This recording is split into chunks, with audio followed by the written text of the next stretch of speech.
எண்ணாகமம் 12ஆம் அதிகாரத்துக்கு திருப்போம். கடந்த பல வாரங்களாக தேவனுடைய விசுவாசத்தை குறித்து போதித்து வருகிறோம். மார்க் 11ஆம் அதிகாரத்திலிருந்து 22, 23, 24 வசனங்களிலே இயேசு தேவனுடைய விசுவாசத்தை குறித்து அங்கே போதிக்கிறார். ஒரு அத்திமரத்தை பார்த்து இனி ஒரு காலம் ஒருவரும் முன்னிடத்தில் கனி புசியாது இருக்க கடவுள்னு சொல்லுகிறார். 24 மணி நேரத்திலே வேரோடு பட்டு போகிறது. அதை கண்ட சீஷர்கள் இயேசுவிடத்தில் சொல்லுகிறார்கள், ரபி, நீ சபித்த அத்திமரம் பட்டு போயிற்று என்று. உடனே அவர் சொல்லுகிறார், தேவனிடத்தில் விசுவாசம் உள்ளவர்களாயிருங்கள் என்று. தேவனிடத்தில் விசுவாசம் உள்ளவர்களாயிருங்கள் சொல்லியிருக்கிறத ஆங்கில வேதாம் மொழிபெயர்ப்புள்ள சில இதில் பார்த்தீர்கள் என்றால் கொஞ்சம் வேற விதமாக மொழிபெயர்த்திருக்கிறார்கள். Have the faith of god அல்லது have the god kind of faith என்று மொழிபெயர்த்திருக்கிறார்கள். ஏனென்றால் சொல்ல வர்றது தேவனிடத்தில் விசுவாசம் உள்ளவர்களாயிருங்கள் என்றல்ல, தேவனுடைய விசுவாசத்தை உடையவர்களாயிருங்கள் தான் சொல்ல வர்றார் இயேசு. ஏன்னா அவர்களுடைய விசுவாசம் வித்தியாசமானதா இருக்கிறது. அது எப்படி இருக்குது? கண்டு விசுவாசிக்கிறது. 24 மணி நேரத்துக்கு பிறகு பட்டு போயிருக்கிறத கண்டு அவர்கள் நீ சபித்த அத்திமரம் பட்டு போயிற்று என்று சொல்லுகிறார்கள். அவர் சொல்லுகிறார், இல்ல இல்ல, அது விசுவாசம் இல்லை, எனக்கு இருக்கிற விசுவாசத்தை போல விசுவாசத்தை உடையவர்களாயிருங்கள். அது எப்படிப்பட்ட விசுவாசம்? நான் சொல்லும் போதே நான் சொன்னபடி ஆகும் என்று நான் விசுவாசிக்கிறேன் என்று அவர் சொல்றார். அதுதான் விசுவாசம். இதுதான் பைபிள் ஃபெய்த். சொன்னபடியே ஆகும்னு விசுவாசித்து சொல்றது, பார்த்த பிறகு விசுவாசிக்கிறது இல்லை. நான் சொன்ன அதன்படி ஆகும் என்று விசுவாசிப்பது. பெரிய வித்தியாசம் இருக்கு. உலகத்துல விசுவாசம்னு சொல்றதுக்கும் வேதத்துல விசுவாசம்னு சொல்றதுக்கும் பெரிய வித்தியாசம் இருக்குது. உலகத்தார் காம்பி நம்புறேன்பாங்க, வேதம் சொல்லுகிறது நான் சொன்னபடியே ஆகும். அதுதான் விசுவாசம். அதுதான் தேவனுடைய விசுவாசம். நம்ம பைபிள் ஃபெய்த்தை படிக்கிறதுக்கு தான் வந்திருக்கோம் இங்க.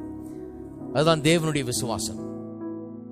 அதுல சொல்லப்பட்டிருக்கிறது தேவனுடைய விசுவாசத்தை உடையவர்களாக சொல்லிட்டு சொல்றாரு, எவனாகிலும் இந்த மலையை பார்த்து, மார்க் 11:23 சொல்றாரு, எவனாகிலும் இந்த மலையை பார்த்து நீ பெயர்ந்து சமுத்திரத்தில் தள்ளுண்டு போன்று சொல்லி தான் சொன்னபடியே நடக்கும் என்று தன் இருதயத்தில் சந்தேகப்படாமல் விசுவாசித்தால் அவன் சொன்னபடியே ஆகும். எல்லாம் சொல்லுங்க, தன் இருதயத்தில் சந்தேகப்படாமல் விசுவாசித்தார்.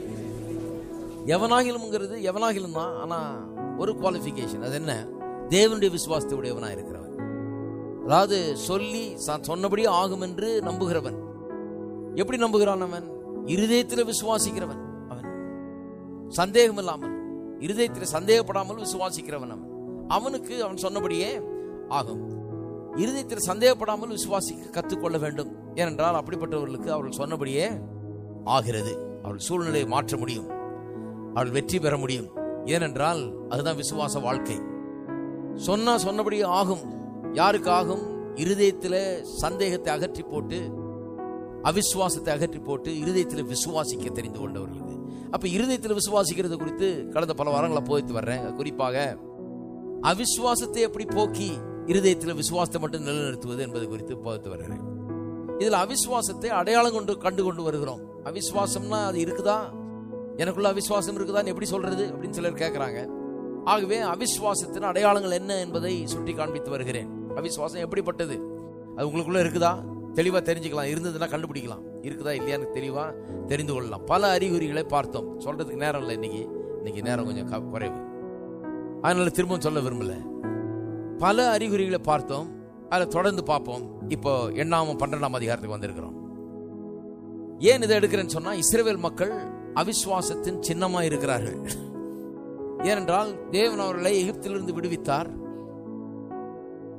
ஆட்டுக்குட்டியின் ரத்தத்தினால் விடுவிக்கப்பட்டவர்கள். அது பஸ்கா ஆட்டுக்குட்டி அடித்து அதன் ரத்தத்தை நிலைக்காலில் பூசி எகிப்திலிருந்தும் அதன் அடிமைத்தனத்திலிருந்து விடுதலையானவர்கள். அது எதற்கு ஒப்பனையாக இருக்கிறது?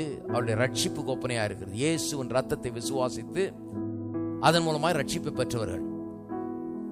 ரட்சிப்புக்கென்று இயேசுவின் ரத்தத்தின் பேரிலையும் இயேசுவின் பேரிலையும் விசுவாசத்தை வைக்க அவர்கள் தெரிந்து கொண்டார்கள். அதனால தான் வெளியே வந்தாங்க. ஆனால் வெளியே வந்தவர்கள் அவர்கள் சென்று அடைய வேண்டிய பாலும் தேனும் ஓடுகிற அந்த கானான் தேசத்தை சென்று அடைய அவர்களுக்கு விசுவாசம் இல்லை.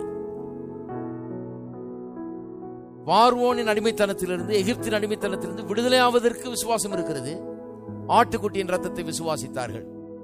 ஆனால் சென்று அடைய வேண்டிய பாலும் தேனும் ஓடுகிற தேசத்தை அடைவதற்கு விசுவாசம் இல்லை.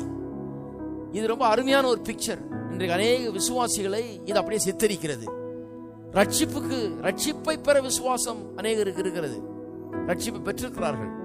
இயேசுவின் ரத்தம் தங்களுக்காக சிந்தப்பட்டது என்பதை நம்பி விசுவாசித்து அதன் பேரில் விசுவாசம் வைத்து ரட்சிக்கப்பட்டிருக்கிறார்கள். செத்தா மோட்சம் போவாங்க, கண்டிப்பா, சந்தேகமே இல்லை. ஆனால் இந்த உலக வாழ்க்கையிலே கானான் தேசத்தை அவர்கள் காண்பார்களா? பாலும் தேனும் ஓடுகிற இந்த நலமும் விசாலமான தேசம் என்று கடவுள் வைத்திருக்கிறாரே, அப்படிப்பட்ட ஒரு வாழ்க்கையை அதை கண்டடைவார்களா என்று சொன்னால் அதுக்கு அவங்களுக்கு விசுவாசம் இல்லை. அது ஏன் தெரியல. ரட்சிக்கப்படுறதுக்கு அநேக கிறிஸ்தவர்களுக்கு விசுவாசம் இருக்குது. சென்னை கிறிஸ்தவர்கள் சொல்றேன், நிறைய தமிழ்நாட்டு கிறிஸ்தவர்கள் சொல்லுகிறேன், இந்திய கிறிஸ்தவர்களை சொல்லுகிறேன், உலகத்தில் இருக்கிற கிறிஸ்தவர்களை சொல்லுகிறேன். ரட்சிப்படைவதற்கு விசுவாசம் இருக்கிறது, ஆனால் வாழ்க்கையில வெற்றி பெறுவதற்கு விசுவாசம் இல்லை. ரட்சிப்படைறதுக்கு விசுவாசம் இருக்குது, பாவத்திலிருந்து மீள விசுவாசம் இருக்கிறது, ஆனால் நல்வாழ்வை பெற்று அனுபவிக்க விசுவாசம் இல்லாமல் போகிறது. அது ஏன்? ஆகவேதான் இந்த பிக்சர் ரொம்ப முக்கியம். இந்த சந்ததியார் வெளியே வந்தவர்கள், எகிப்திலிருந்து வெளியே வந்தவர்கள் சென்று அடையாமலே போய்விட்டார்கள். ஆகவேதான் அவருடைய அவிசுவாசத்தை வேதம் பெரிதாய் போதிக்கிறது நமக்கு. அது குறித்து லெசன் அப்படியே புதிய ஏற்பாட்டில் கொண்டு வந்து போதிக்கிறாங்க. இவர்களை மாதிரி இராதீர்கள் என்று சொல்லி எபிரேயர் 6ஆம் அதிகாரத்தில், எபிரேயர் 3-4ஆம் அதிகாரத்தில், அப்புறம் 6ஆம் அதிகாரத்தில் இப்படி பல்வேறு இடங்கள்ல போதிக்கிறார்கள். அப்ப அதை வைத்துதான் இப்ப போதித்துக் கொண்டிருக்கிறேன். தேவன் அவர்கள் சொன்னார், கடைசியா அவர்கள் தேவனை சோதித்து டிஸ்குவாலிஃபை ஆன போது நீங்க போய் சேர மாட்டீங்கன்னு சொல்லிட்டார் கடவுள். ஏன்னா பல முறை கடவுளை திரும்ப திரும்ப சோதித்து தன்னுடைய அவிசுவாசத்தை வெளிப்படுத்தினதுனால அவர் போக மாட்டீங்கன்னு சொன்னார். அப்ப சொல்றாரு, இவர்கள் என்னை 10 முறை சோதித்தார்கள் என்று. அந்த 10 முறை என்னன்னு பார்த்துட்டு வருகிறோம். 8 முறையை பார்த்துட்டோம், இன்னைக்கு 9வது பார்ப்போம். 12ஆம் அதிகாரத்தில் 9வது முறை சோதிக்கிறார்கள். பாருங்கள், 1:12-1. எத்தியோப்பியா தேசத்து ஸ்திரீயை மோசே விவாகம் பண்ணியிருந்தபடினால் மிரியாமும் ஆரோனும் அவன் விவாகம் பண்ணின எத்தியோப்பியா தேசத்து ஸ்திரீ நிமித்தம் அவனுக்கு விரோதமாய் பேசி, கர்த்தர் மோசையை கொண்டு மாத்திரமா பேசினாரோ, கர்த்தர் மோசையை கொண்டு மாத்திரம் பேசினாரோ, எங்களை கொண்டும் அவர் பேசினதில்லையோ என்றார்கள். கர்த்தர் அதை கேட்டார். எத்தனை பேர் நம்புறீங்க நம்ம பேசுறத கர்த்தர் கேட்கிறாருன்னு? சிலர் நினைக்கிறாங்க, யாரும் கேட்காத, நான் உனக்கு சொல்றேன், கொஞ்சம் அப்படி வா சொல்றேன். நீங்க எந்த மூலை முடுக்கல போய் எந்த இருட்டில் சொன்னாலும் கர்த்தர் கேட்கிறார். அதை மூலம் தெரிஞ்சுங்க. எல்லாரும் சொல்லுங்க, கர்த்தர் அதை கேட்டார். நான் பேசுகிறதை கர்த்தர் கேட்கிறார் என்பதை மறக்க கூடாது. நீங்க என்ன பேசினாலும் சரி, உங்க இருட்டறையில பேசினாலும் சரி, உங்க பெட்ரூம்ல பேசினாலும், அடுப்பங்கரையில பேசினாலும், தெருவில் பார்த்து யாரோட பேசினாலும், மற்றவர்களுக்கு எவரிடத்துல பேசினாலும், யாருக்கு தெரியாம ஒரு ரகசியத்தை சொன்னாலும், கர்த்தருக்கு மறைவானது ஒன்றுமில்லை. கர்த்தர் அதை கேட்கிறவராய் இருக்கிறார். ஜீவனுள்ள தேவனை வணங்குகிற மக்கள் நாம். ஆகவே நம்முடைய தேவன் காதுள்ளவர், கேட்கக்கூடிய அவர் சக்தி அவருக்கு இருக்கு. எங்க எப்படி பேசினாலும் கேட்க முடியும் அவருக்கு. எங்க பாட்டி உயிரோடு இருந்தப்ப எனக்கு ஞாபகம் இருக்குது. வயசு ரொம்ப 80 வயசுக்கு மேல. ஆனா யார் எந்த மூலையில பேசினாலும் கேட்கும் கரெக்டா. இங்க வாங்குவாங்க, அவங்கள பற்றி தான் பேசிட்டு இருப்போம். ஏதாச்சும் சொல்லி பிடிச்சி உததான் விழும். ஏன்னா அவங்களுக்கு ரகசியமானது ஒண்ணும் இல்லை. காது அவ்வளவு ஷார்ப்பு, கரெக்டா கேட்பாங்க. நான் சொல்றேன், கர்த்தர் எவ்வளவு பெரியவர். நம்ம எந்த மூலையில பேசினாலும் அதை கேட்கிறார். இந்த மக்களுடைய பிரச்சனை என்ன? அவிசுவாசத்தின் ஒரு அடையாளம். இன்னொரு அடையாளம் என்ன? பல அடையாளங்களை சொன்னேன். அதுல ஒரு அடையாளம் என்னன்னா இன்சபார்டினேஷன். அதாவது தங்களை நடத்துகிறவர்களுக்கு இணங்கி வாழ மறுக்கிறது. நடத்துகிறவர்களுடைய சொல் பேச்சை கேட்டு அவர்களை மதிக்க தவறுகிறது. அது அவிசுவாசத்தினுடைய ஒரு பெரிய அறிகுறி. அது மோசே தேவனுடைய மனுஷன், தேவனால் தெரிந்து கொள்ளப்பட்ட மனுஷன். அந்த மனுஷனை பற்றி பேசுறாங்க பாருங்க. தேவனுடைய மனுஷனை பற்றி பேசும்போது கொஞ்சம் ஜாக்கிரதையா இருக்கணும். ஏன்னா அந்த மோசே இந்த பதவியை அவர் கேட்டு வரல. அவர் இப்படி இந்த ஜனங்களுக்கு தலைவராகணும்னு வேண்டிக்கிட்டு இந்த பதவியை பெறல. அவரு தன்னை பற்றி போஸ்டர் அடிச்சு ஊர் முழுக்க ஒட்டி பிரபலமாகல. அவர் இந்த பதவி கிடைக்காதான் எங்கிக்கிட்டு இருந்தவர் இல்லை. இந்த பதவியே வேணான்னு ஓடி போனவர். அவர் இந்த வேலையே வேணாம் நமக்கு அப்படின்னு ஓடி போன ஆளு. அவரை கர்த்தர் பிடிச்சி, இந்த வேலைக்கு ஒன்னதான் நான் தெரிந்தெடுத்திருக்கிறேன் வான்னு சொல்லி அழைக்கிறார் கர்த்தர். அப்படிப்பட்ட ஆள்கிட்ட ரொம்ப ஜாகிரதையா இருக்கணும். ஏன்னா அது கர்த்தரால் தெரிந்து கொள்ளப்பட்ட ஒரு மனுஷன். கர்த்தரால் தெரிந்து கொள்ளப்பட்ட மனுஷன் மட்டுமல்ல, கர்த்தர் அவர் மீது தம்முடைய கையை வைத்திருக்கிறார், அபிஷேகம் பண்ணி இருக்கிறார், வல்லமையை கொடுத்திருக்கிறார். அப்படி ஒரு கோல் போதும் பார்வோனியே கலங்கடிக்க. ஒரு கோல் எடுத்தார்னா நதியே ரத்தமாக மாறுகிறது. ஒரு கோல் எடுத்து அந்த எகிப்து தேசமே அலறுகிறது. அப்பேற்பட்ட வல்லமையை, அபிஷேகத்தை அந்த மனுஷனுக்கு கடவுள் கொடுத்திருந்தார். அப்படி கடவுளால் தெரிந்து கொள்ளப்பட்டு அபிஷேகம் பண்ணப்பட்ட ஒரு மனுஷன் அவர். அப்ப கடவுளால் தெரிந்து கொள்ளப்பட்டு அபிஷேகம் பண்ணப்பட்ட மனுஷன் ஒருத்தர் பார்த்தா ரொம்ப ஜாக்கிரதையா இருக்கணும். ஏனென்றால் கடவுள் அவரை யாருக்கு எதுக்கு தெரிந்து கொண்டார்? இந்த ஜனங்களை அடிமைத்தனத்திலிருந்து விடுதலையாக்கி பாலும் தேனும் ஓடுகிற நலம் விசாலமான தேசத்துக்கு கொண்டு போய் சேர்க்கறதுக்காக தான் இவரை தெரிந்து கொண்டிருக்கிறார்.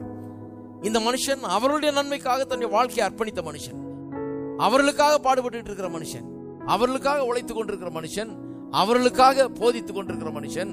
ஆகவே அவருடைய பேச்சை கேட்க வேண்டியது ரொம்ப அவசியமா இருக்கிறது. பழைய ஏற்பாட்டிலே 2 நாளாகமும் 20ஆம் அதிகாரத்திலே ஒரு வசனம் வருது, ரொம்ப முக்கியமான வசனம். அங்க சொல்லப்பட்டிருக்கிறது, தீர்க்கதரிசியில நம்புங்கள், அப்பொழுது சித்தி பெறுவீர்கள் என்று. வாசித்திருக்கீங்களா? என்ன அர்த்தம்? அதனுடைய அர்த்தம், ஒரு தீர்க்கதரிசி என்பவன் ஒரு தேசத்தில் ரொம்ப முக்கியமானவன். அவன் சொல்லுறத ஜனங்கள் நம்பாமற் போனால் அழிவுதான். ஏனென்றால் அவன் கடவுளுடைய வார்த்தையை ஜனங்களுக்கு போதிக்கிறான். அவன் மூலமா தான் கடவுளுடைய வார்த்தையை அவள் தெரிந்து கொள்ள வேணும். அதனால அவன் சொல்றத நம்பணும் அவங்க. ஆனால் அந்த தீர்க்கதரிசியை பற்றி போயும் பொருளையும் பேசி அந்த தீர்க்கதரிசியை கெடுத்து பேசினா அந்த ஜனங்களுக்கு அந்த ஆள் போதிக்கிற காரியங்களை நம்ப கூடாமற் போய் விடுகிறது. ரொம்ப பெரிய ஒரு பிரச்சனை பாருங்க. இங்க மோசே எத்தியோப்பிய தேசத்து ஸ்திரீயை திருமணம் முடித்திருக்கிறார். இவர் யாரை திருமணம் முடிச்சா இவங்களுக்கு என்ன வந்தது? யாரை திருமணம் முடிக்கிறாங்கிறது நம்ம வேலையாது. நம்ம அதை போய் மூக்க விடணுமா? அவிசுவாசம் உள்ளவர்கள் நிறைய சபைகள்ல இதை பார்ப்பீங்க. சபைன்னு சொன்னா ஒருத்தர் விவகாரத்தில் இன்னொருத்தர் மூக்க விடுறதா சபைன்னு நினைச்சிட்டு இருக்காங்க. அது இங்க பார்க்க முடியாது. ஒருத்தர் கேட்கிறார், உங்க சபையில பிரச்சனையே இல்லை பிரதர், எல்லாம் அவங்க பாட்டுக்கு போறாங்க. கண்டிப்பா இதுக்கு தான் நடத்திட்டு இருக்கிறோம். நாங்க என்ன நடத்துறோம்னு எங்களுக்கு தெரியும். அதெல்லாம் இங்க அனுமதிக்கிறது இல்லை. நாங்க அவரை பற்றி பேசுறது, இவரை பற்றி பேசுறது, இதை சொல்லி பேசுறது, இதை கெடுத்து பேசுறது, அதை கெடுத்து, அதெல்லாம் இங்க நடக்காது. இங்க யாரும் அதை கேட்கவும் மாட்டாங்க, செவி கொடுக்கவும் மாட்டாங்க. அதுக்கு இடமும் கிடையாது. இங்க அவங்க வசனத்தை கேட்டு வசனத்தையே யோசிச்சுக்கிட்டு வசனத்தையே சொல்லிட்டு போயிட்டே இருக்க வேண்டியதுதான். அடுத்த வாரம் வரும்போது திருப்பியும் வசனத்தையே பேசி வசனத்தையே யோசிச்சுட்டு வசனத்தையே பேசிட்டு போயிட்டே இருக்க வேண்டியதுதான். வேற எதையும் பேசுறதுக்கு வாய்ப்பே கிடையாது. அதுவும் இல்லாம உள்ள வர்றதும் வெளியே போறதுமே பெரிய வேலையா இருக்குது. இதெல்லாம் பேசவும் முடியாது. நல்லது அது. அவர் யாரு கல்யாணம் பண்ணிருக்காரு தெரியுமா? நீ அடுத்த வாரம் வா, உனக்கு காமிக்கிறேன் நான். எதுக்கு உங்களுக்கு அது? இன்னொருத்தரை பற்றிய விவகாரத்தில் மூக்க விடுறது என்னத்துக்கு அது?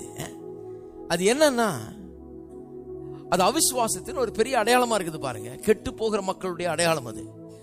ஏன்னா தங்களை நடத்துகிற ஒரு மனுஷன் மேல நம்பிக்கை இழந்துட்டாங்கன்னா, அவரை பற்றி கெட்டதா நினைச்சு கெடுத்து பேசி அவர் மேல இருக்கிற நம்பிக்கை மக்களுக்கு போயிடுச்சுன்னா, அப்புறம் அந்த சபைக்கு அவர்கள் போய் பிரயோஜனம் இல்லை. அந்த மனுஷனுக்கு கீழே அவர்கள் உபதேசம் கேட்டு பிரயோஜனம் கிடையாது. ஏனென்றால் அவர் பேசுற ஒன்னும் தலையில ஏறாது. அவர் பார்க்கும்போது சந்தேக பார்வையோடு தான் பார்த்துட்டு இருப்பாங்க. அவர் பார்க்கும்போதே குற்றத்தை எண்ணி என்ன குற்றம் சொன்னாங்களோ யாரோ அதை வச்சுதான் பார்த்துக்கிட்டு இருப்பாங்க. அதனால மனசே கெட்டு போகுது. ஒரு ஆளை பற்றி நீங்க சொன்னீங்கன்னா அந்த ஆள் மேல நம்பிக்கை எல்லாம் போயிடுது.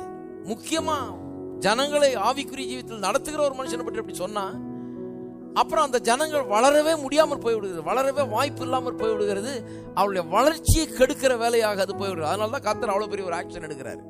மோசையை பற்றி தானே பேசினாங்க, மோசையே மன்னிச்சு விட்டான், கர்த்தரும் விட்டுற வேண்டியதானே கிடையாது. கர்த்தர் சொல்றாரு அவள் தகப்பன் அவள் முகத்தில் காரி துப்பினது உண்டானால் அவள் 7 நாள் வெட்கப்பட வேண்டாமா? அது போலவே அவள் 7 நாள் பாளையத்துக்கு புறம்பே விலக்கப்பட்டிருந்து பின்பு சேர்த்து கொள்ளப்பட கடவுள் என்றார். அப்படியே குஷ்டம் பிடிச்சிருது அவளுக்கு உடனே. ஏன் இவ்வளவு பெரிய ஒரு தண்டனை? ஏன் இவ்வளவு பெரிய ஒரு ஆக்ஷன்? ஏன் இவ்வளவு பெரிய ஒரு தீர்ப்பு அங்க கர்த்தர் கொடுக்கிறார்? ஏன் அப்படி அவளை தண்டிக்கிறார்?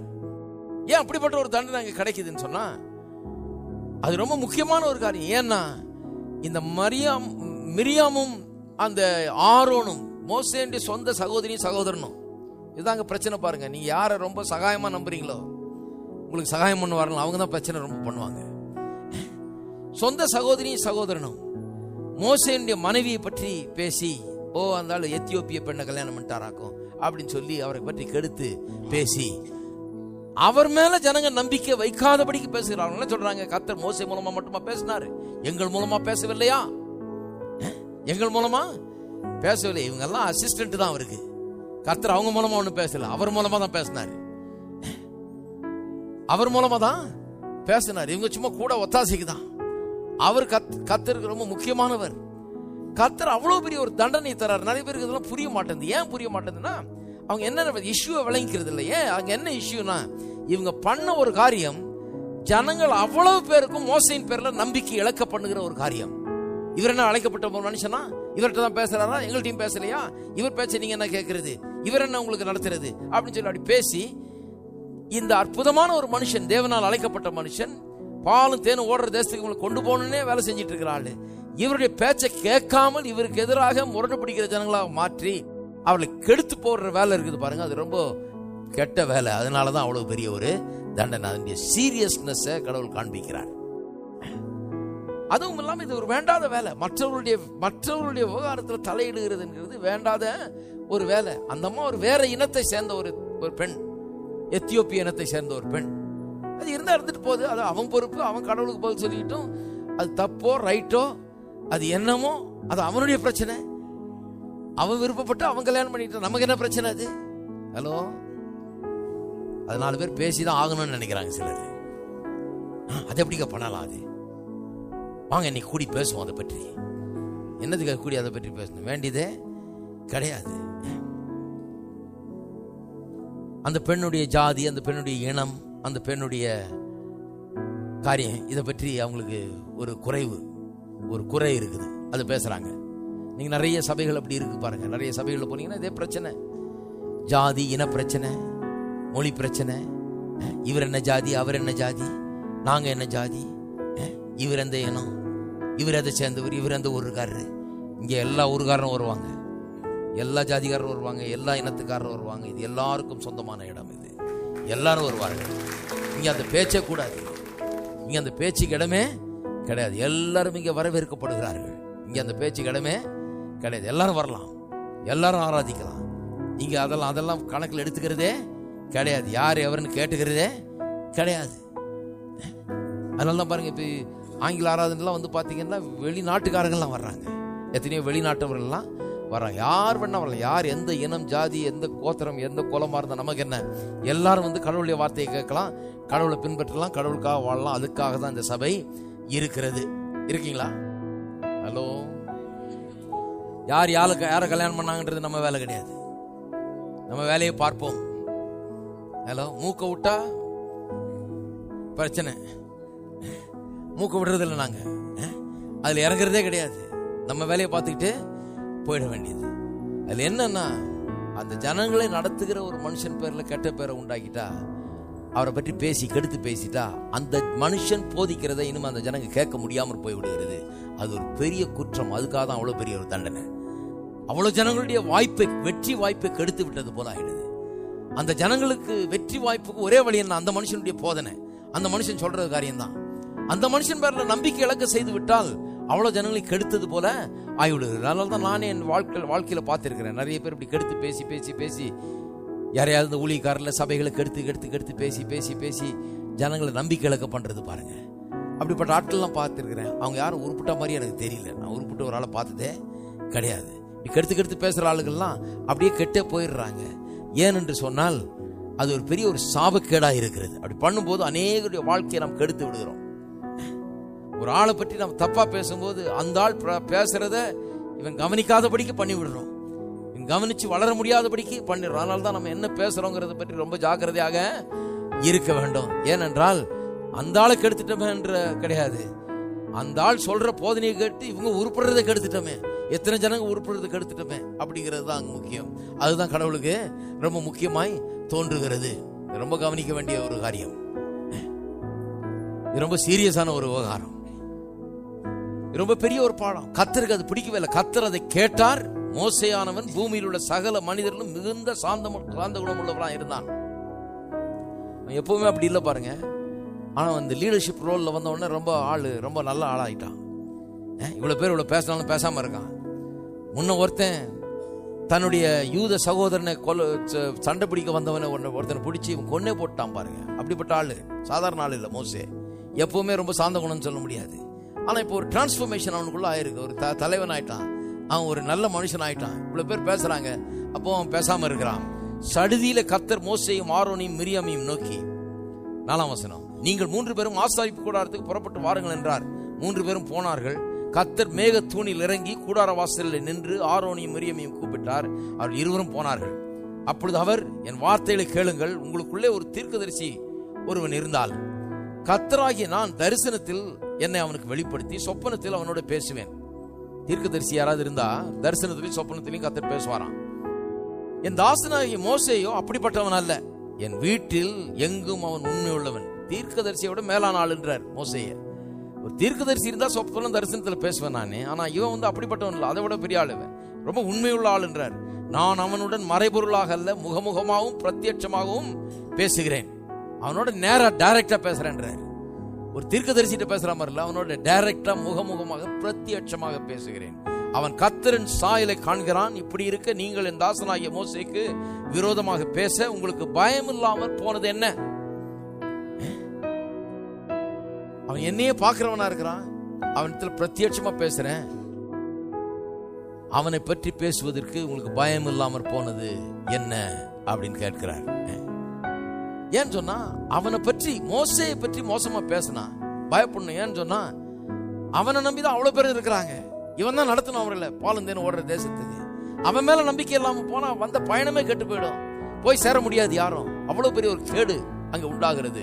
ரொம்ப முக்கியமான ஒரு காரியம் பாருங்க. நான் பார்த்திருக்கேன் சில நேரத்துல சில ஜனங்களை தங்களுடைய சபையை பற்றி, அங்க அவங்களுடைய போதகர்களை பற்றி இப்படிலாம் ரொம்ப குறையா சொல்லிட்டு இருப்பாங்க. நான் கேட்கறது, இவ்வளவு குறையும் சொல்லிட்டு அங்கேதான் போய் உட்காந்துட்டு இருக்கீங்களா? இவ்வளவு குறை சொல்றீங்களா அவரை பற்றி?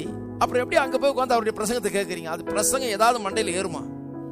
அவர் என்ன பிரசங்கம் பண்ணாலும், எவ்வளவு அற்புதமான பிரசங்கம் பண்ணாலும் நம்ம தலைக்குள்ள அது போகுமா? இருதயத்துக்குள்ள அது போகுமா? இவ்வளவு ஒரு அபிப்பிராயம், கெட்ட அபிப்பிராயம் இருக்குது அவரை பற்றி. இவ்வளவு கெட்ட காரியங்களை சொல்றீங்க, இவ்வளவு மோசமா அந்த ஆளை பற்றி பேசுறீங்க, ஒரு பிரசங்கம் பண்ற மனுஷனை பற்றி. அப்ப அங்க போய் ஏன் உட்கார்ந்து இருக்கிறீங்க அப்படின்னு நான் கேட்டது உண்டு. முதல்ல இடத்த மாத்துங்க. அவர் மேல உங்களுக்கு நம்பிக்கையே இல்லையா? அப்ப நீங்க நம்ப தகுந்த ஒரு இடத்துக்கு போங்க. என்ன பிரச்சனைனா, இப்படி பேசுற ஆட்கள் முக்காவாசி பேருக்கு எங்க போனாலும் இப்படிதான் இருப்பாங்க அவங்க. ஏன்னா பிரச்சனை அங்க ஆள் மேல இல்ல, அங்க பிரசங்கிக்கிறவர் மேல இல்ல. அநேக நேரத்துல பிரச்சனை இவங்களுக்குள்ள இருக்குது. இவங்களுக்குள்ள அவிசுவாசம் இருக்கிறதுனால இவர்கள் வசனத்தை போக்கஸ் பண்றது இல்ல, கடவுளுடைய வார்த்தையை போக்கஸ் பண்றது இல்ல, வாக்குத்தத்தங்களை போக்கஸ் பண்றது இல்ல, அதை அடைவதில் தீவிரம் கிடையாது. எதையா ஊர்கதை பேசுறதுல ரொம்ப தீவிரமா இருக்கிறார்கள். நல்ல கவனிங்க. இங்க வந்தா எதுக்கு வர்றோம்? நம்ம கடவுளுடைய வார்த்தையை கேட்கறதுக்கு தான் வர்றோம். யார் என்ன சட்டை போட்டு வர்றான்னு பாக்குறதுக்கு வர்றதில்லை. யார் என்ன பண்ணா, யாரு கல்யாணம் ஆச்சு, அது நமக்கு பிரச்சனை கிடையாது. யாரையும் கல்யாணம் பண்ணிட்டு போறா, இவர் என்ன பண்ணாரு, அவர் எவ்வளவு சம்பாதிச்சாரு, இவர் எப்படி ஆனாரு, அதெல்லாம் நமக்கு கவலையே கிடையாது. நமக்கு கடவுளுடைய வார்த்தையை கேட்கணும், கடவுளுடைய வார்த்தையை விசுவாசிக்க கத்துக்கணும், எப்படி இந்த ஆசீர்வாதத்தெல்லாம் பெற்றுக்கொள்ளணும் கத்துக்கணும், அவ்வளவுதான். நமக்கு வேற எதை பற்றி கவலையே கிடையாது. யாரும் எப்படியோ போயிட்டு போறோம், நம்ம கடவுளுடைய வார்த்தையை கேட்டு போறோம், அதுக்கு தான் நம்ம வர்றோம்.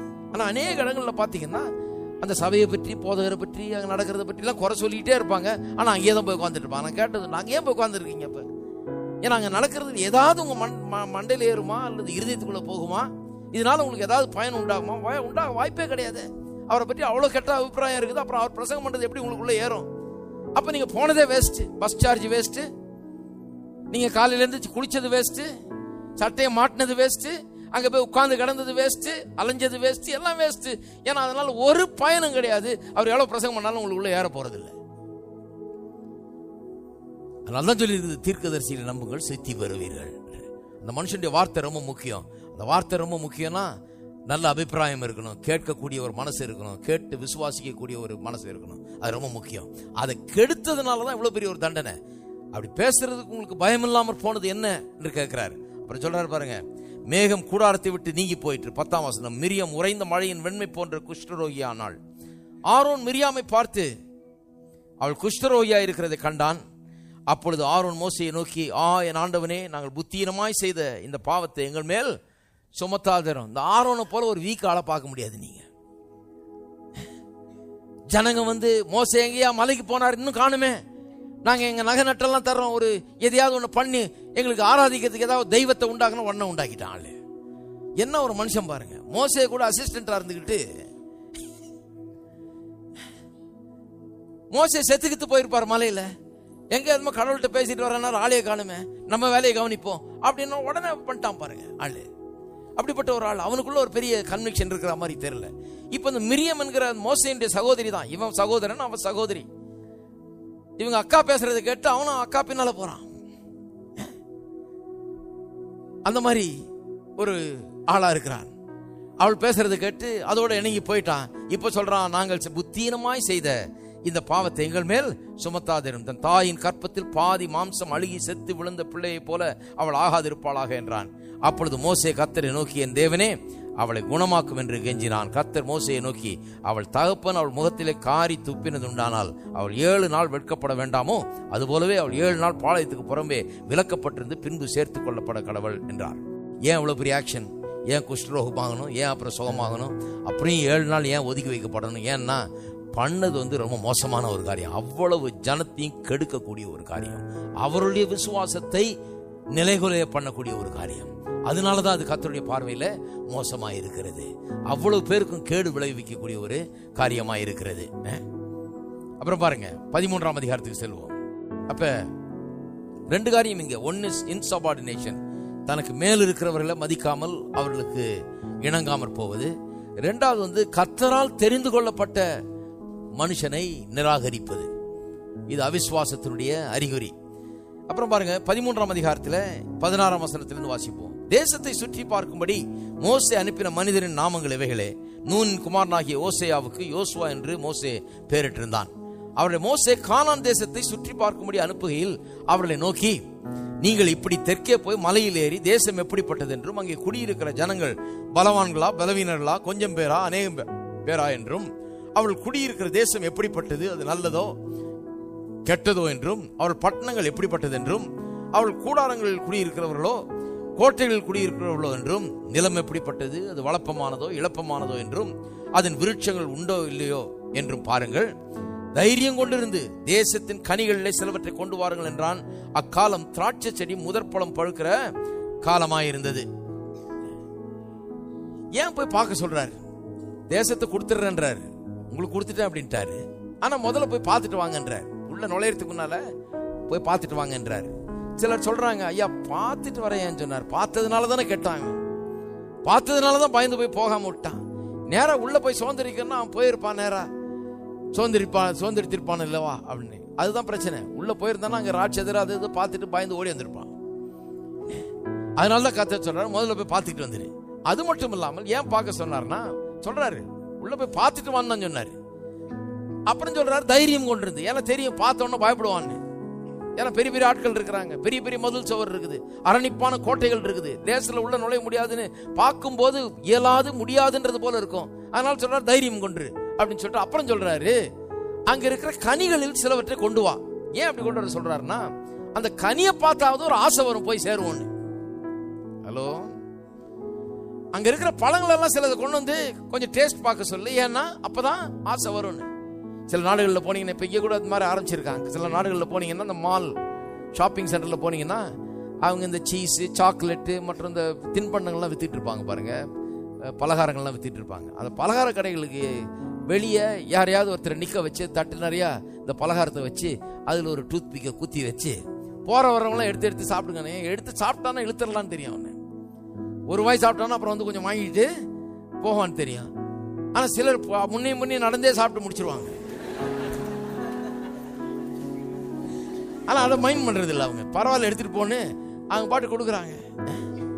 அங்கெல்லாம் சாப்பிட்ற இடத்துக்கு போனீங்கன்னா கூட வெளியே தட்டை வச்சுட்டு நிற்பாங்க. ஏன்னா 10 ரெஸ்டாரண்ட் வரிசையாக இருக்குது, எங்கே சாப்பிட்றது? அப்போ கடைன்னு எடுத்து கொஞ்சம் கொஞ்சம் சாப்பிட்டு பார்த்துட்டு அப்புறம் எது நல்லா இருக்குதோ அந்த ரெஸ்டாரண்ட்டுக்குள்ளே பூந்து சாப்பிட்லாம். கர்த்தர் சொல்கிறாரு எப்படி அட்ராக்ட் பண்ணணும்னு கர்த்தருக்கு தெரியுது. கர்த்தர் நல்ல சேல்ஸ்மேன் பாருங்க. அவர் சொல்கிறார் முதல்ல போய் கனிகளை கொஞ்சம் கொண்டு வா, முதல்ல அதை பார்க்கட்டும், கண்ணால பார்த்தாவது ஒரு ஆசை வரும். ஏன்னா இவங்களாம் அடிமையில இருந்தவங்க, அரை வயிற்று கஞ்சினாலே திருப்தி அவனுக்கு. ஏதோ நேரத்துக்கு மணி அடிச்சா சோறு போட்டா போதுன்ற இருந்த ஆளுக்கள் 370 வருஷம் அப்படி வாழ்ந்தாச்சு. ஒரு பெரிய இதுக்கு போய் என்னத்துக்கு பெரிய சண்டை போட்டு போராட்டம் பண்ணி யுத்தம்லாம் பண்ணி இதுக்கு என்னத்துக்கு பாலம் தேன்னு ஓடுறதெல்லாம், ஏதோ அரை வயிற்று கஞ்சி அடியனுக்கு அண்ட ஒரு குடிசை இருந்தா போதுன்ற மாதிரி பிலாசபி உள்ள ஆட்கள். இவர்களுக்கு எப்படி ஒரு ஆசையை உண்டாக்குறது? ஏன்னா விருப்பம் இல்லைன்னா அடைய முடியாது. நிறைய பேருக்கு இன்றைக்கு பாருங்க, இருக்கிற நிலையில ஏன் இருக்கிறாங்கன்னு சொன்னா விருப்பம் இல்லை, எதையும் விரும்புறது இல்லை, பெரிய காரியங்களை விரும்புகிறது கிடையாது. ஏன் விரும்புறது கிடையாது? அந்த பெரிய காரியங்கள் எப்படி இருக்குன்னு ஒரு முன்ருச்சி கூட அவங்களுக்கு இருந்ததே கிடையாது. ஒரு நல்ல இடத்துக்கு போய் நல்ல விதமான வாழ்க்கையை பார்த்து நல்ல மேலான காரியங்களை பார்த்ததுக்கு எக்ஸ்போஸ் பண்ணாதான் ஆளுக்கே ஒரு ஆசை வருதா நம்மளும் எப்படி இருக்கணும் அப்படின்னு. அதனாலதான் நல்லது அதெல்லாம் இல்லையா? ஹலோ, இருக்கீங்களா? ஏன்னா ஊர் உலகத்துக்கெல்லாம் ஏன் எக்ஸ்கர்ஷன்லாம் கொண்டு போறாங்க, ஏன் வெளிநாட்டுக்கெல்லாம் கொண்டு போறாங்க, ஏன் ஊரா கொண்டு போறாங்க? ஏன்னா சிலதெல்லாம் பார்க்கும்போது நமக்கே ஒரு மோட்டிவேஷன் உண்டாகிறது. கர்த்தர் சொல்றாரு, போய் அதுல இருக்க சில கனிகளை கொண்டு வான்றாரு. இப்ப 23ஆம் வசனம் பாருங்க. பின்பு அவர்கள் எஸ்கோல் பள்ளத்தாக்கு மட்டும் போய் அங்கே, இப்ப கவனிங்க டீட்டெயில, ஒரே குலையுள்ள ஒரு திராட்சை கொடியை அறுத்தார்கள். அது ஒரு தடியில 2 பேர் கட்டி தூக்கி கொண்டு வந்தார்கள். ஏன் இவ்வளவு டீட்டெயிலா சொல்லி இருக்குது? ஏன்னா அது எப்பேற்பட்ட ஊர், எப்பேற்பட்ட திராட்சை பழம் அங்க வளருதுன்றது காமிக்கிறது. ஒரே கொலையை வெட்டினாங்களாம் திராட்சை கொடியில இருந்து. ஒரு கொலை, அதை தூக்குறதுக்கு நடுவில் தடி கட்டி 2 பேர் தூக்க வேண்டியதா இருக்குது. அப்ப அந்த கொலை எவ்வளவு பெருசு இருந்திருக்கும் பாருங்க. அதை சொல்றதுக்காக தான் அவ்வளவு டீட்டெயில் சொல்லி இருக்குது. அதை தூக்கிட்டு வரும்போதே ஜனங்க பார்த்தோன்னு என்ன சொல்லணும்? அடே அப்பா, அந்த ஊருக்கு தான் நான் போக விரும்புறேன். சும்மா போய் அந்த திராட்சை கொடிக்கு கீழே படுத்துக்கிட்டாலே போதும் போல இருக்கு. பொத்துன்னு வாயில விடும் போல இருக்கு. இப்படி இருக்குது, படுத்துக்கிட்டே பறிச்சு சாப்பிடலாம் போல இருக்கு. இவ்வளவு கொலையா தொங்குதா, இவ்வளவு செழிப்பா இருக்குதா, இந்த மாதிரி பழங்களை பார்த்ததே இல்லையே அப்படின்னு ஆசைப்படும்படியாக, அவளை கவர்ச்சித்து இழுக்கும்படியாக, அவளுக்குள்ள விருப்பத்தை உண்டு பண்ணும்படியாக கர்த்தர் அனுப்புறாரு. இப்ப கொண்டு வான்னு சொல்லி ஒரு கொலையை வெட்டி தடியில பிடிச்சி 2 ஆளுங்க கொண்டு வர அளவுக்கு ஒரு கொலை இருக்குது திராட்சை பழம். மாதுளம் பழங்களிலும் அத்திப்பழங்களும் சிலவற்றை கொண்டு வந்தார்கள். மாதுளம்பழம், அத்திப்பழம் எல்லாம் வருது பாருங்க. மாம்பழம் எல்லாம் போல இருக்கு. இஸ்ரவேல் புத்திரர் அங்க அறுத்த திராட்சை கொலை நிமித்தம் அவ்விடம் எஸ்கோல் பள்ளத்தாக்கு எனப்பட்டது. அவர்கள் தேசத்தை சுற்றி பார்த்து 40 நாள் சென்ற பிறகு திரும்பினார்கள். 26 அவர்கள் பாரான் வனாந்திரத்திலே இருக்கிற காதேசுக்கு வந்து மோசே, ஆரோன் என்பவர்களிடத்திலும் இஸ்ரவேல் புத்திரராகிய சபையார் எல்லாரிடத்திலும் சேர்ந்து அவர்களுக்கும் சபையார் அனைவருக்கும் சமாசாரத்தை அறிவித்து தேசத்தின் கனிகளை அவர்களுக்கு காண்பித்தார்கள். போயிட்டு வந்து காமிக்கிறாங்க. அவர்கள் மோசேயை நோக்கி, நீர் எங்களை அனுப்பின தேசத்துக்கு நாங்கள் போய் வந்தோம். அது பாலும் தேனும் ஓடுகிற தேசம்தான், இது அதனுடைய கனி. ஆனாலும் இப்பதான் கதை ஸ்டார்ட் ஆகுது.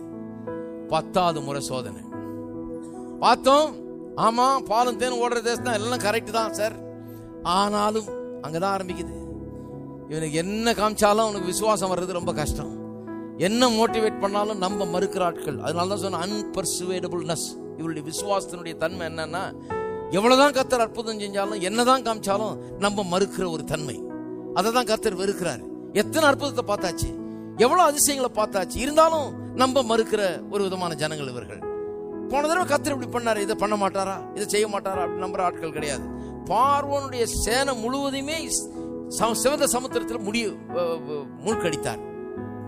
இந்த கானான் தேசத்தினர் என்ன ஒரு பெரிய சேனையா, இது ஒரு பெரிய ஆட்களா, அவ்வளவு பேரை ஒண்ணு இல்லாமக்குனவர் இதை நமக்கு செய்ய மாட்டாரா அப்படின்னு யோசிக்கணும். இதை நமக்கு தர மாட்டாரா, அங்கிருந்து விடுவித்தவர் இங்க நுழையறதுக்கு நமக்கு பண்ண மாட்டாரா, அங்கிருந்து வெளியே கொண்டு வர்றதும் இங்க நுழையிறதும் ஒண்ணுதான், ஒண்ணுமே கிடையாது, கர்த்தர் செய்ய மாட்டாரா அப்படி யோசிக்கல பாருங்க.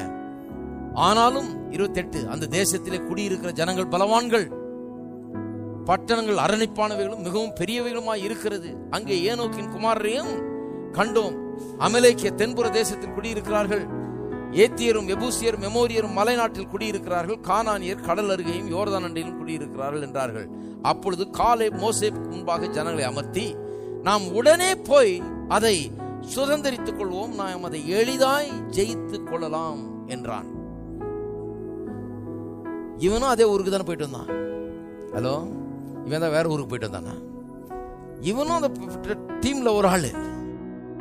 அவங்க போன இடத்துக்கு போய் அவங்க பார்த்ததையே பார்த்து அவங்க அனுபவித்ததே அனுபவித்து வந்திருக்கிறான்.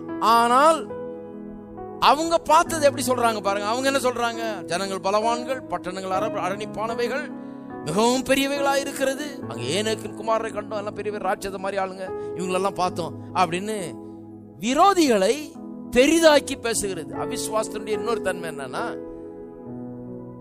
அது ஒரு துர்ச்செய்தியை பரப்புகிறது. இருக்கீங்களா? பல தன்மைகளை சொன்னோம். அவிசுவாசம் துர்ச்செய்தியை பரப்புகிறது.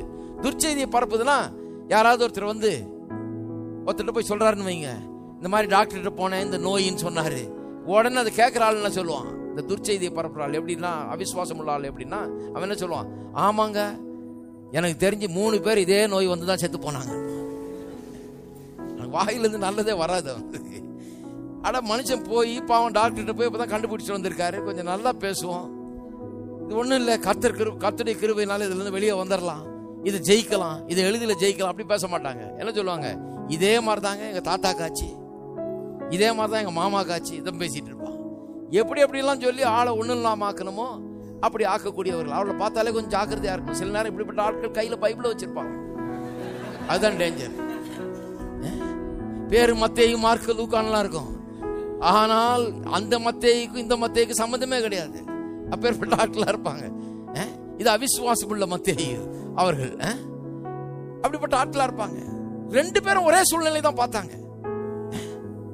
இப்ப பாருங்க, ஒரு வியாதியை பாக்குறீங்க, ரெண்டு பேர் பாக்குறீங்க, ரெண்டு பேர் வேற வேற விதமா. ஒரு ஆள் சொல்லுவான் இந்த வியாதியில தான் 4 பேர் செத்து போனா எனக்கு தெரியும். இன்னொருத்தன் சொல்லுவான் இந்த வியாதி என்ன, இதை விட பெரிய பெரிய வியாதியெல்லாம் சுகமாறதை நான் பார்த்திருக்கிறேன், கர்த்தர் சுகமளிப்பார் அப்படின்னு சொல்லுவான். ரெண்டு விதமான பெர்செப்ஷன், ரெண்டு விதமான கண்ணோக்கம். ஒரே சிச்சுவேஷன் தான், ஒரே காரியம் தான், ஆனா ரெண்டு விதமா பாக்குறாங்க. பாருங்க, ரொம்ப முக்கியம். நீங்க எப்படி பாக்குறீங்க உங்க சூழ்நிலைய? அவிசுவாசம் உள்ளத்துல இருந்ததுன்னா பேச்சு அப்படிதான் வரும். எப்படி வரும்? விரோதியை பெருசாக்கி பேசுற பேச்சு, துர்செய்தியை பரப்புற பேச்சு. விரோதி பெருசுன்னு பேசுவாங்க. இன்னொன்னு கர்த்தர் ஒண்ணும் இல்லைன்ற மாதிரி பேசுவாங்க. கர்த்தர் பெரியவர்னே பேச மாட்டாங்க. ஹலோ, இருக்கீங்களா? விரோதிய, சூழ்நிலைய, பிரச்சனையை பெருசா பேசுவாங்க, கர்த்தரை பெருசா பேச மாட்டாங்க. கர்த்தர் பெரியவர், கர்த்தர் நல்லவர், கர்த்தர் சர்வ வல்லவர், கர்த்தர் எனக்கு போதுமானவர் அப்படி பேச மாட்டாங்க.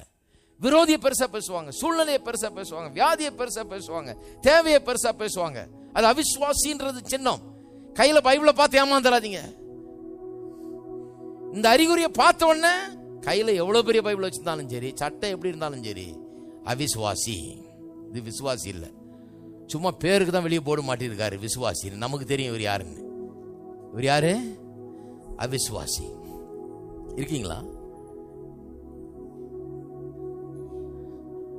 விரோதியை பெருசா பேசுவாங்க, கர்த்தரை ரொம்ப சாதாரணமா பேசுவாங்க, பிரச்சனையை பெருசா பேசுவாங்க. அது மட்டும் இல்லாம தங்களை ரொம்ப சிறுசா பேசுவாங்க. தாங்க ஒண்ணும் இல்லை அப்படிங்கறத பற்றி பேசுவார்கள். பாருங்க,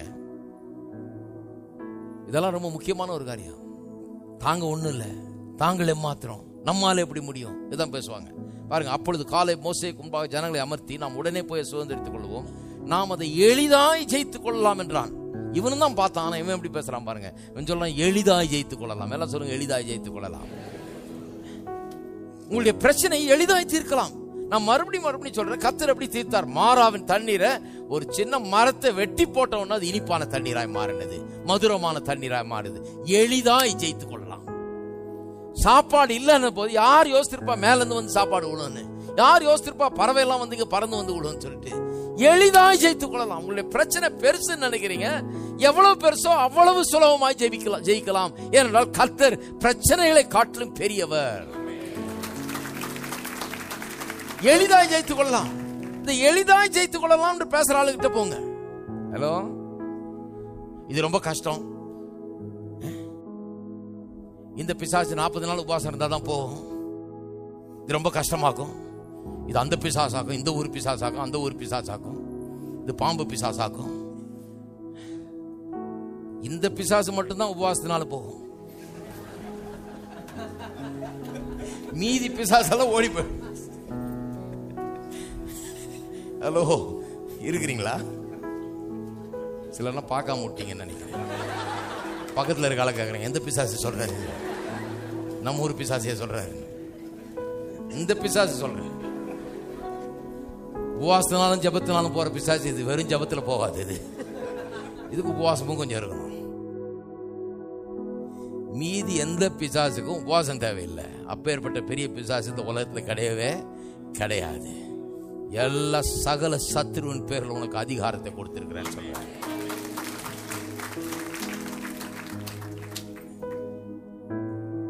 பாருங்க, எளிதாய் ஜெயித்துக் கொள்ளலாம். எல்லாம் சொல்லுங்க, எளிதாய் ஜெயித்துக் கொள்ளலாம். பக்கத்தில் இருக்கால பார்த்து, எளிதாய் ஜெயித்துக் கொள்ளலாம். நான் சொல்லுகிறேன், உங்கள் பிரச்சனைகளை எளிதாய் ஜெயித்துக் கொள்ளலாம். உங்களுடைய பிரச்சனை என்ன? கடன் பிரச்சனை எளிதாய் ஜெயித்துக் கொள்ளலாம். பொருளாதார பிரச்சனை எளிதாய் ஜெயித்துக் கொள்ளலாம். குடும்ப பிரச்சனை, திருமண பிரச்சனை எளிதாய் ஜெயித்துக் கொள்ளலாம். நோய் பிரச்சனை எளிதாய் எளிதாய் எளிதாய் ஜெயித்துக் கொள்ளலாம். கர்த்தர் பெரியவராய் இருக்கிறார். அவர் சர்வ வல்லமுள்ள தேவனாய் இருக்கிறார். சுலபமாய் ஜெயித்துக் கொள்ளலாம். கஷ்டமா, இது இப்படி பண்ணணும் அப்படி பண்ணணுமாக்கும், இதுக்கு இதான் வைத்தியமாக்கும், இதுக்கு அங்க போகணுமாக்கும், இங்க இப்படி பண்ணணுமாக்கும், இப்படி தலைகளா நிக்கணுமாக்கும், இப்படி பண்ணணுமாக்கும் சொல்றாள்கிட்ட போகாதீங்க. எளிதாக ஜெயித்துக் கொள்ளலாம். அதான் வேதம் போதிக்கிற காரியம். எளிதாக ஜெயித்துக் கொள்ளலாம். எளிதா இருக்கிறது கஷ்டமாக்குறது தான் மதம். ஹலோ, கடவுள் கஷ்டமா இருக்கிறது எளிதாக்குறவர். இருக்கீங்களா? கஷ்டமா இருக்கிறது எளிதாக்குறவர். கஷ்டமானது என்ன? என்னுடைய பாவங்களை போக்குவது. அந்த கஷ்டத்தை அவர் சிலுவையிலே சகித்துக் கொண்டார். அவர் தன் மீது ஏற்றுக்கொண்டு அந்த கஷ்டங்களை அவர் அனுபவித்து விட்டார். இப்பொழுது நான் எளிதாய் அதை சுதந்திரித்துக் கொள்ளலாம். அவருடைய பாவ மன்னிப்பையும் அவருடைய சகாயத்தையும் அவருடைய தயவையும் நான் எளிதாய் பெற்றுக் கொள்ளலாம். நான் ஒன்னும் சிலுவையில் தொங்க வேண்டியதில்லை. அவர் எனக்காக தொங்கி விட்டார். கஷ்டமானது அவர் செஞ்சிட்டார், எனக்கு எளிதாக்கி விட்டிருக்கிறார். அதுதான் நற்செய்தி. அதனால்தான் கிறிஸ்தவ செய்தியை நற்செய்தின்னு சொல்றோம். நீங்க போய் தலைகளா தொங்கணும்னா அது நற்செய்தியா? நீங்க போய் இவ்வளவு விரதம் கிடக்கணுமாக்க, இப்படி பண்ணணுமாக்க, இதை செய்யணுமாக்க, அதை செய்யணுமாக்கன்றது நற்செய்தி இல்லை. கர்த்தர் எல்லாவற்றையும் செய்து முடித்திருக்கிறார், நான் அதை எளிதாய் பெற்றுக் கொள்ளலாம் என்கிறது தான் நற்செய்தி. எளிதாய் பெற்றுக்கொள்ளலாம், எளிதாய் ஜெயித்துக் கொள்ளலாம். என்ன ஆட்டிடியூட் பாருங்க. அந்த ஆளை எனக்கு பிடிக்குது. இந்த மாதிரி ஆட்கள் 4 பேரை தெரிஞ்சு வச்சுங்க. ஹலோ, அதுக்கு தான் சபை முக்கியம். அதுக்கு தான் மற்ற விசுவாசிகளுடைய நட்பு முக்கியமா இருக்குது. ஏன்னு சொன்னா, எளிதாய் ஜெயித்துக் கொள்ளலாம்னு உங்களுக்கு கஷ்டப்படுற நேரத்தில் சொல்ற ஆள் வேணும் உங்களுக்கு. ஏன்னா இது முடியவே முடியாதுன்னு சொல்ற ஆள் நிறைய இருப்பாங்க. உங்க வீட்டிலே இருப்பாங்க, சொந்தக்கார மத்தியிலே இருப்பாங்க. இது முடியாது, நிச்சயமா இது நடக்காது அப்படின்ற. அடுத்த வசனம் பாருங்க. அவனோட போய் வந்த மனிதரோ, நாம் போய் அந்த ஜனங்களோட எதிர்க்க நம்மாலே கூடாது. we are not able. அவிசுவாசத்தினுடைய மிக முக்கியமான ஒரு ஸ்லோகன் இருக்கும் என்றால் ஐ காண்ட் பீப்புளை பார்த்திருக்கீங்களா நீங்க? கொஞ்சம் வர முடியுமாங்க? இல்லங்க, காலெல்லாம் கொடாயுதுங்க, அவரே முடியாது, இடுப்பெல்லாம் வலிக்குதுங்க, முடியாதுங்க, நம்மளால அதெல்லாம் முடியாதுங்க, அவ்வளவு தூரம் நம்மளால பண்ண முடியாது, இந்த வேலை செய்ய முடியுமா, அந்த வேலை நம்மளால செய்ய முடியாதுங்க, இது பண்ண எதுவுமே நம்மளால பண்ண முடியாதுங்க. ஹலோ, கையில பைபிள் வச்சிருப்பாரு, அதை மறந்துடாதீங்க. நான் யாரையும் பெரிய பாவியை சொல்லிட்டு இருக்கேன்னு நினைக்காதீங்க. இந்த கையில பைபிள் வச்சுட்டு இருக்கால தான் சொல்றேன். கையில பைபிள் வச்சுட்டு ஞாயிற்றுக்கிழமை தோறும் பவ்யமா கோயிலுக்கு போயிட்டு வருவாரு. அங்க போயிட்டு எந்த காலத்திலும் எந்த நேரத்திலும் பாட்டெல்லாம் பாடிட்டு கரெக்டா வந்து நம்மளால முடியாதுங்க. அப்ப என்னதான் கோயில்ல போய் கத்துக்கிட்டீங்க? எதுக்கு இவ்வளவு நேரம் பஸ் ஏறி அங்க போனீங்க? எதுக்கு போய் அங்க உட்கார்ந்து கிடந்தீங்க? என்னத்த பாட்டு பாடினீங்க? என்னத்த பைபிள வாசிங்க? என்ன பிரசங்கம் பண்ணாங்க? என்ன ஏறிச்சு உள்ள? முடியாது முடியாது முடியாது முடியாது. நான் தான் சொல்லுவேன் இல்லையா, தாப்பா வந்து பிள்ளைகிட்ட சொல்றான், பிள்ளை வந்து ஏதோ ஒண்ணு கேக்குது, அப்பா ஏழை, ஞாபகம் வச்சுக்கோ. இப்படிப்பட்ட அப்பாவே தேவையில்லை. இப்படி ஒரு அப்பா தேவையா? என்ன சொல்லணும்? அப்பா, பரலோக பிதா ஒருத்தர் இருக்காரு, அவர் சர்வ வல்லம் உள்ளவர், அவர் நீ கேட்கிறதுக்கும் நினைக்கிறதுக்கும் மிகவும் அதிகமாய் கொடுக்கக்கூடியவர், அவரை விசுவாசி, அவரை நம்ப கற்றுக்கொள். நீ வாழ்க்கையில எதை விரும்புகிறாயோ அதெல்லாம் என்னால் அடைய முடியும். அந்த கர்த்தரை நம்பு, உன்னால கூடாத காரியம் ஒன்றுமே கிடையாது, நீ எதை விரும்புறாயோ அதை அடைய முடியும் அப்படின்னு சொல்றவன் தான் தகப்பன். அப்படிப்பட்ட தகப்பன்மார் தேவை. நீங்க உலகத்துல இருக்கீங்களா? எத்தனை பேர் சொல்லுங்க அப்படிப்பட்ட தகப்பன்மாரா இருப்பீங்க? உங்க பிள்ளைக்கு அது சொல்றதுக்கு என்ன வாய் வலிக்குதா? இதுக்கு என்ன காசு தரணுமா? சம்பளம் கொடுக்கணுமா? ஹலோ, இன்னும் அவ்வளவு கஷ்டமான விவகாரமா? இல்ல பிரதர், வாய் வரமாட்டேன். நம்மாலே கூடாது, அவர் நம்மை பார்க்கலும் பலவான்கள். இதே தான் பேசிட்டு இருக்கிறாங்க. நாங்கள் போய் சுற்றி பார்த்து வந்த அந்த தேசம் தன் குடிகளை பட்சிக்கிற தேசம், சாப்பிட்டுருவாங்களாம். நாங்கள் அதிலே கண்ட ஜனங்கள் எல்லாம் மிகவும் பெரிய ஆட்கள், விரோதியை பெருசா பேசுறாங்க. இந்த அவிசுவாசம் வந்து பிரச்சனையை பெருசா ஐயோ அது ரொம்ப முடியவே முடியாது, ஐயோ அந்த ஆள் ரொம்ப மோசமானவருங்க, ஐயோ எங்க ஆபீஸ்ல ரொம்ப நடக்கவே நடக்காதுங்க, ஐயோ இது ஆகவே ஆகாதுங்க. பாத்திருக்கீங்களா ஆள? ஹலோ, பாத்திருக்கீங்களா? எல்லாம் பேசாம இருக்கிறீங்க. ஏன்னா சிலர்லாம் அவங்க தான் ஆளு. ஹலோ, இது எப்படிங்க நடக்கும்? அதான் சொல்லி இருக்குதுங்க.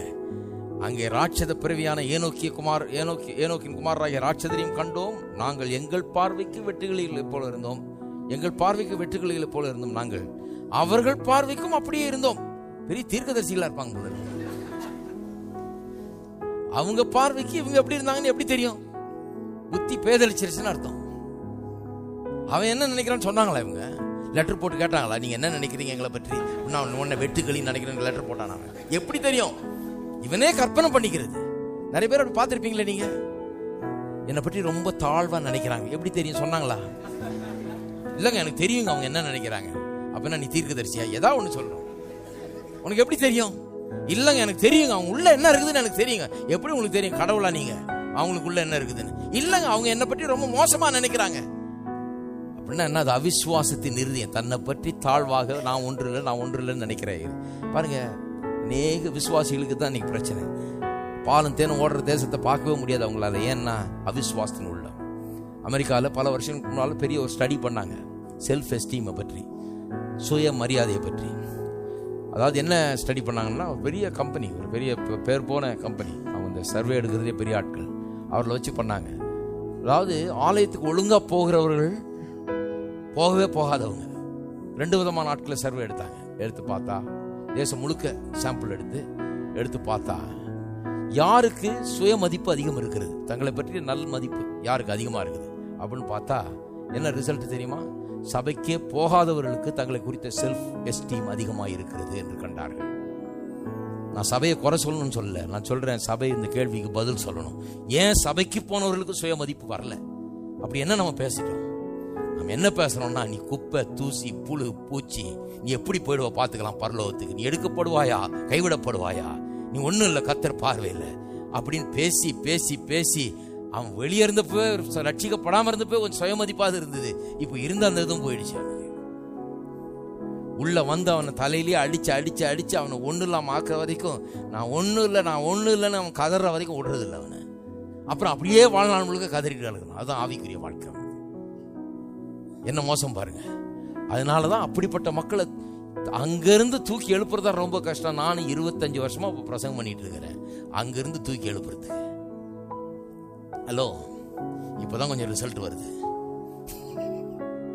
ரொம்ப கஷ்டம். 370 வருஷம் அப்படி இருந்திருக்கிறாங்க. 370 வருஷம் அடிமைத்தனத்துல இருந்து சவுக்கு ஒருத்தம் வச்சுட்டு வேலை செய்யி, உத கொடுப்பேன்னு சொன்னா மரியாதை செஞ்சுட்டு இருந்த ஆட்கள். அதை தவிர வேற தெரியாது. இப்போ நீ ராஜாவை போல இருக்கணும், இந்த ராட்சதர்லாம் உனக்கு ஒண்ணுமே கிடையாது, இவனெல்லாம் தூக்கி எறிஞ்சிடலாம், நீ இந்த தேசத்துக்கே சொந்தக்காரன், நீ கட்டாத வீடுல குடியிருப்ப, வெட்டாத கிணறுல குடிப்ப, நீ நடாத திராட்சை தோட்டங்கள் இருந்து புசிப்பேன்னு சொன்னா எனக்கு விளங்கவே இல்லை. ஐயோ, நம்மளால முடியாதுங்க அது அப்படிங்கிறான்.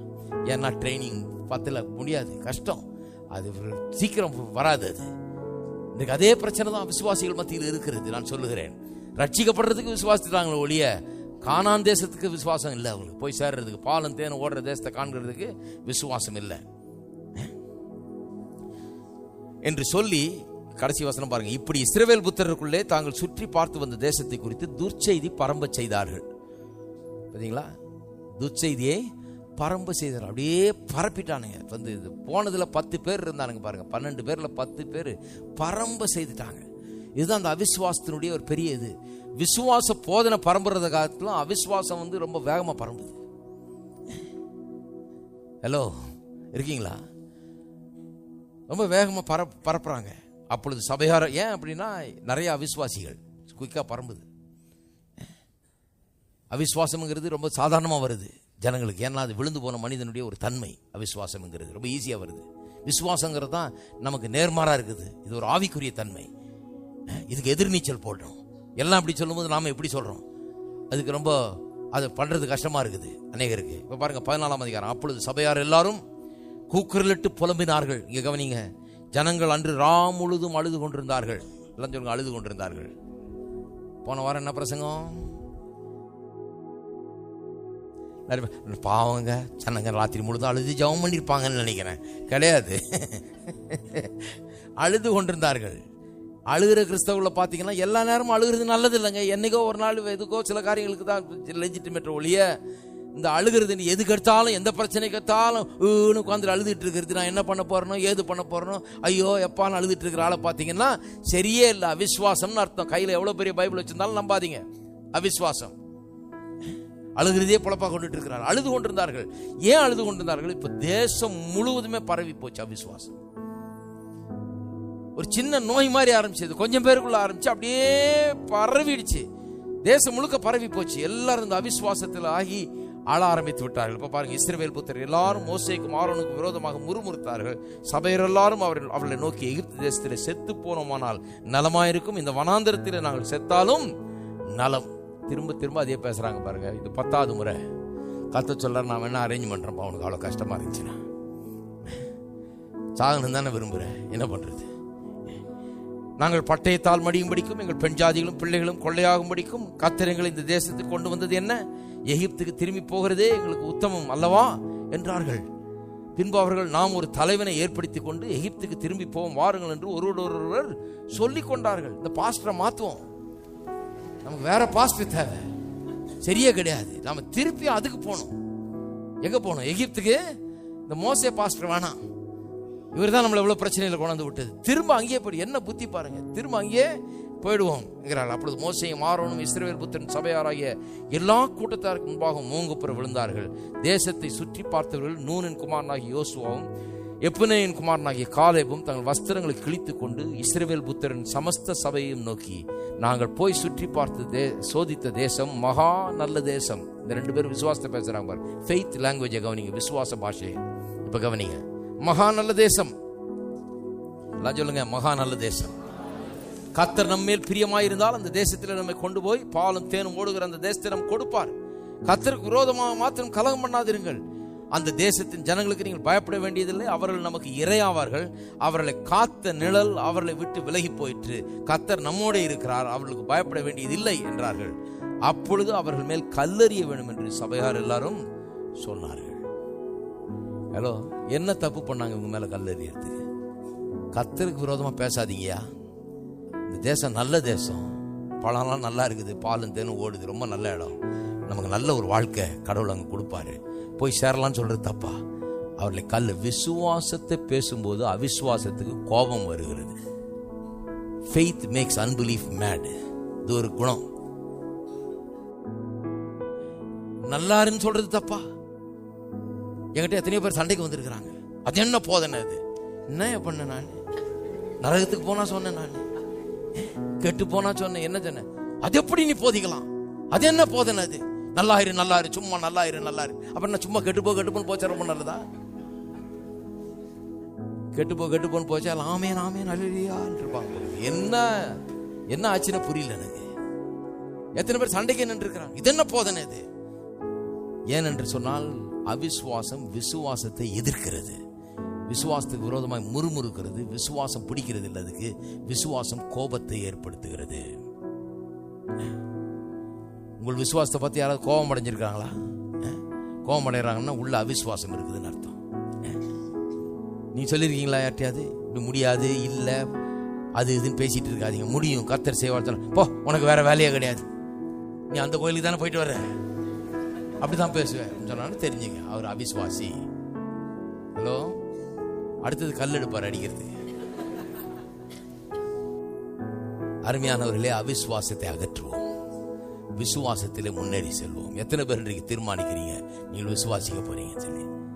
இந்த 10வது முறை சோதித்த பிறகுதான் கர்த்தர் சொல்றாரு 22ஆம் 10 முறை என்ன சோதித்தார்கள் சொல்லிட்டாரு.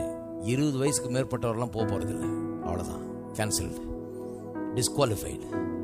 நீங்க எந்த பிள்ளைகளை கொள்ள கொடுக்க போறோன்னு சொன்னீங்களோ, இந்த ஆள் பேச்சை நம்பி போனா எங்க பிள்ளைகள்லாம் கொள்ள கொண்டு போவாங்க, பிடிச்சிட்டு போயிடுவாங்க, எங்க பிள்ளைகள்லாம் சாவ போறாங்கன்னு சொன்னீங்களா, அந்த பிள்ளைகள் போகும், அந்த பிள்ளைகள் போகும். கர்த்தருக்கு எவ்வளவு எப்படி இருந்திருக்கும் பாருங்க. நீ எந்த பிள்ளை வந்து சாக போறான்னு சொன்னி அந்த பிள்ளை போகும், ஆனா நீ போக மாட்டே, சொன்ன ஆளு போக மாட்டேன்ட்டாரு. ஏன்னு சொன்னா கர்த்தர் நம்மளை அப்படி உண்டு பண்ணி இருக்கிறார். சொன்னபடியே ஆகும் என்கிற விதத்தில் கர்த்தர் நம்மளை உண்டு பண்ணி விட்டார். அவிசுவாசத்தையே மனசுல வச்சு அவிசுவாசத்தையே பேசிட்டு இருந்தா அப்படியே ஆகும். அதுதான் டேஞ்சருங்க. என்னைக்கோ ஒரு நாள் பேசுறது வேற அவநம்பிக்கையில, ஆனா எப்போதுமே அவிசுவாசத்தில் நிரம்பி அதே சாவையும் அதே அழிவையும் அதே தோல்வியும் பேசிக்கொண்டே இருந்தால் நிச்சயமாக அது வாழ்க்கையிலே உண்டாகும்.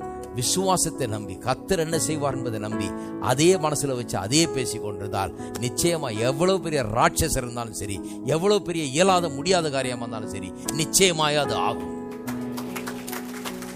நிச்சயமாய் அது ஆகும். நம்ம எல்லாரும் எழுந்து நிற்போம். ஹல்லேலூயா. எல்லாம் கவனிக்கிறீங்களா?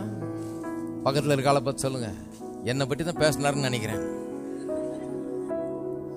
கரங்களை உயர்த்தி கர்த்தரை துதிப்போம், ஸ்தோத்திரிப்போம். ஸ்தோத்திரம், ஸ்தோத்திரம் கர்த்தாவே. பிதாவே உம்மை துதிக்கிறோம், உம்மை ஸ்தோத்திரிக்கிறோம். கர்த்தாவே உம்முடைய பிள்ளைகளுக்காக நீர் ஏற்படுத்தி வைத்திருக்கிற பாலும் தேனும் ஓடுகிற நலமும் விசாலமுமான அந்த இடத்தை நாங்கள் எண்ணி பார்க்கிறோம். அப்படிப்பட்ட ஒரு வாழ்க்கையை நாங்கள் எண்ணி பார்க்கிறோம். நீர் ஏற்படுத்தின ஆசீர்வாதங்களை எண்ணி பார்க்கிறோம். ஆசீர்வதிக்கோ ஆசீர்வதிப்பு என்று கங்கணம் கட்டி கொண்டிருக்கிறீர். நீர் ஆசீர்வதிப்பு உங்களுடைய சித்தமாக இருக்கிறது. இவ்வளவு பெரிய பிரச்சனைகள் ஒன்றுமில்லை, இவ்வளவு பெரிய பிரச்சனைகள் ஒன்றுமே இல்லை. உங்களுடைய பார்வையில் எளிதாய் இவர்கள் ஜெயிக்க முடியும், எளிதாய் வென்றுவிட முடியும், எளிதாய் அவைகளை ஒன்றுமில்லாமல் ஆக்க முடியும். அந்த விசுவாசம் உள்ளத்திலே வரட்டும் கர்த்தாவே. அவிசுவாசம் நீங்கட்டும், அவநம்பிக்கை நீங்கட்டும், அவிசுவாசத்தின் பேச்சுகள் நீங்கட்டும், அதன் அறிகுறிகள் நீங்கட்டும். உள்ளத்திலே விசுவாசம் உதிக்கட்டும். விசுவாசம் கேள்வியினால் வரும் என்று சொல்லி இருக்கிறது. இந்த கேட்ட வார்த்தைகள் மூலமாய் விசுவாசம் உள்ளத்திலே வரட்டும். பிரச்சனைகளை எளிதாய் ஜெயிக்கலாம் என்கிற எண்ணத்தோடு இந்த இடத்தை விட்டு ஜனங்கள் போகட்டும். எளிதாய் ஜெயிக்கலாம், எவ்வளவு பெரிய பிரச்சனையா இருந்தாலும் எளிதாய் கர்த்தருக்குள்ள ஜெயிக்க முடியும் என்கிற எண்ணத்தோடு போகட்டும். உள்ளங்களை விசுவாசத்தினால் நிரப்பீராக, ஆசீர்வதிப்பீராக. இயேசுவின் நாமத்தில் ஜெபிக்கிறேன்.